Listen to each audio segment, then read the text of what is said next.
It has been 3 months since boxer Lovelina Borgohain won her bronze medal at the Tokyo Olympic Games. Since then, massive shifts have happened in her life.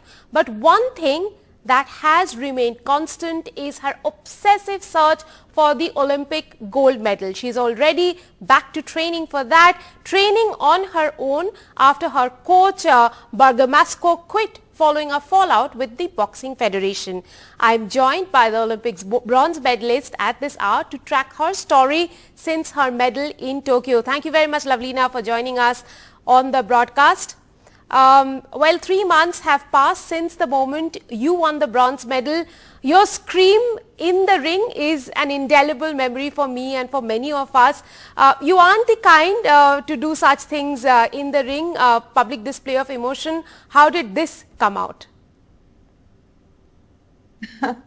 हाँ, उस moment में बहुत special था क्योंकि इतने सालों से जो सपना था कि ओलंपिक खेलना है, जीतना है, और वो वक्त था कि मैं मेडल का मैच था, और ऊपर से वो मैच ऐसा भी था कि जिस लड़की के साथ मैंने 4 बार हार चुकी थी, उसके साथ प्रूफ करना था खुद को कि मैं उसको मार सकती हूँ। खुद का ये जंग था कि खुद के ऊपर था और खुद को प्रूफ करना था। तो इतने दिनों से जो दबी हुई थी वो सब निकल गया था।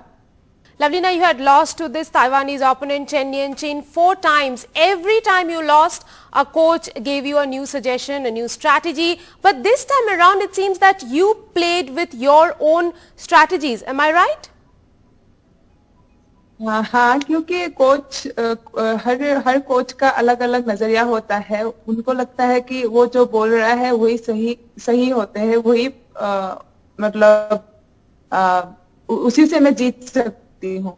लेकिन मैंने जब 4 बार हार चुकी हूँ उसके साथ, तो और मैं ऐसा होता था कि बहुत सारे कोच बहुत सारी चीज बोलते थे, तो सबका सुनना मतलब होता भी नहीं था कि सबका सुन के जब खेलती थी तो फिर बिल्कुल अच्छा नहीं खेल पाती थी मैं। तो इस बार मैंने सोचा था कि 4 बार अगर मैं हार चुकी हूँ तो उसका गेम मुझे पहले से ही पता है कि वो कैसे खेलेगी, क्योंकि मैं जब पहले आंख भी बंद करती थी, जब मैं सोचती थी कि कैसे हारी मैं, तो भी मुझे पता चल जाता था कि उसका मूवमेंट कैसा होता है, कैसे किधर तक जाती है, वो सब मुझे आ जाते थे। तो मैंने सोचा कि इस बार खुद के ऊपर विश्वास करके देखती हूँ कि क्या होता है। तो अपने खुद बनाया स्ट्रेटजी और उसी को अप्लाई किया, तो उसका रिजल्ट भी अच्छा रहा। Very interesting. Well, the run-up to the Olympic Games, though, was very tough for you. You had a Lisfranc injury and your mother also underwent a surgery. You had to rush to your home, rush to be there by her side. There were lots of distractions. What really helped you overcome all of this? Was there a belief that impossible is nothing? हर मुश्किल से उबरना तो पड़ता है और impossible कुछ भी नहीं है। और उस टाइम पे एक कैंपेन भी चल रहा था एडिडास का, इम्पॉसिबल इज नथिंग, और उसी से भी बहुत ज्यादा खुद को मोटिवेट होते हैं कि हाँ, ऐसा कुछ भी नहीं होता है जो हम नहीं कर सकते हैं। और उसी को मैंने सोचा, खुद के ऊपर विश्वास रखा, और मैं खुद को ऐसे सोचती थी कि चाहे कुछ भी हो जाए, चाहे मेरा हाथ टूट जाए, पैर टूट जाए, मुझे खेलना ही है और जीतना ही है, और इम्पॉसिबल कुछ भी नहीं है। Now, Lovelina, you won the match in the boxing ring and won the mental game as well. How did you manage to mentally overcome your opponent?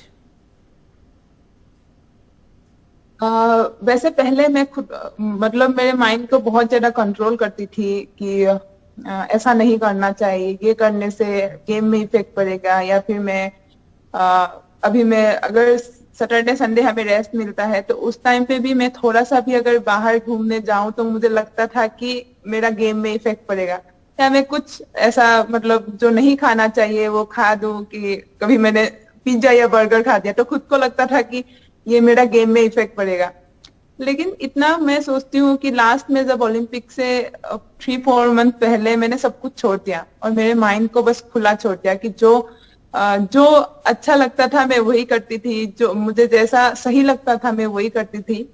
और मैंने सोचा कि माइंड को कंट्रोल नहीं किया जा सकता है, हम जितना कंट्रोल करेंगे वो और भी ज्यादा हमें प्रॉब्लम ही देंगे।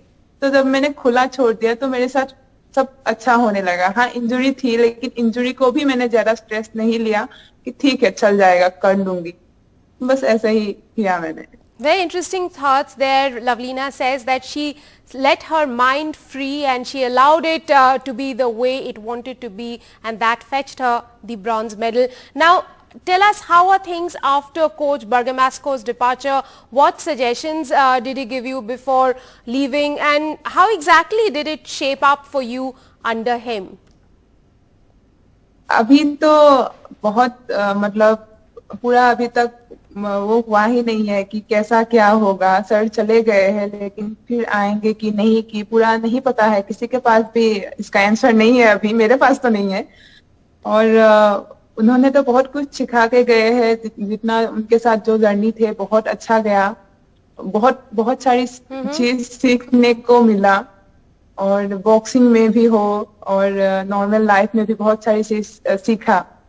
और बहुत अच्छा जर्नी रहा उनके साथ, बहुत बहुत अच्छा जर्नी रहा।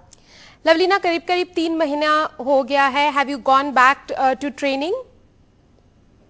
हाँ, मेरा ट्रेनिंग शुरू हो गया है। अभी तो हमारी लड़कियों का जो नेशनल होने वाला है, लेकिन मुझे नेशनल नहीं खेलना है। मुझे वर्ल्ड चैंपियनशिप के लिए डायरेक्ट सिलेक्ट किया है। और जो बाकी लड़कियों का जो नेशनल में जो चैंपियन बनेंगी वो वर्ल्ड चैंपियनशिप के लिए सिलेक्ट होंगे। तो मेन एम अभी वर्ल्ड चैंपियनशिप है, जो कि दिसंबर में होने वाली है तुर्की में। तो अभी वर्ल्ड चैंपियनशिप के लिए मतलब प्रिपरेशन चलेगा, और नेशनल के बाद नेशनल कैंप भी स्टार्ट होगा। अभी तो मैं अकेले ही ट्रेनिंग कर रही हूँ। Let me ask you one last question. At the end of the Olympic Games, when you came back, you had a press conference during which you said that you were inspired to win a medal when you had seen for an Olympic medal for the first time. And hence you wanted to tour Assam with your one. Did you manage to take a tour of Assam in the middle of all of this? हाँ, वैसे बहुत सारे लोग मेरे घर में ही आ रहे थे, बहुत बच्चे आ रहे थे मेरे घर में ही। कि कोविड के वजह से जो मैंने सोचा था कि हर डिस्ट्रिक्ट में जाके मैं मिलके बच्चे को मेडल दिखाऊं और उन लोगों को छूने के लिए दूं, लेकिन वो नहीं हो पाया क्योंकि कोविड के वजह से तब वो पॉसिबल नहीं हो पाया। और लेकिन जितने भी लोग मुझसे आए थे मिलने के लिए, और मेरे जगह में जितने भी बच्चे थे, सभी से मैंने मिली और सभी को मैंने मेडल छूने के लिए भी दिया। और अभी भी जो भी बच्चे मुझे मिलते हैं, मैं हर वक्त मेडल उनको दिखाती हूँ, क्योंकि मेडल मैं साथ ही रखती हूँ और उनको छूने के लिए देती हूँ। और मुझे लगता है, क्योंकि मैंने जब पहली बार ओलंपिक मेडल देखा था तो वो फीलिंग अलग था, और ऐसा फील हुआ था कि मैं कैसे इसको पा सकती हूँ।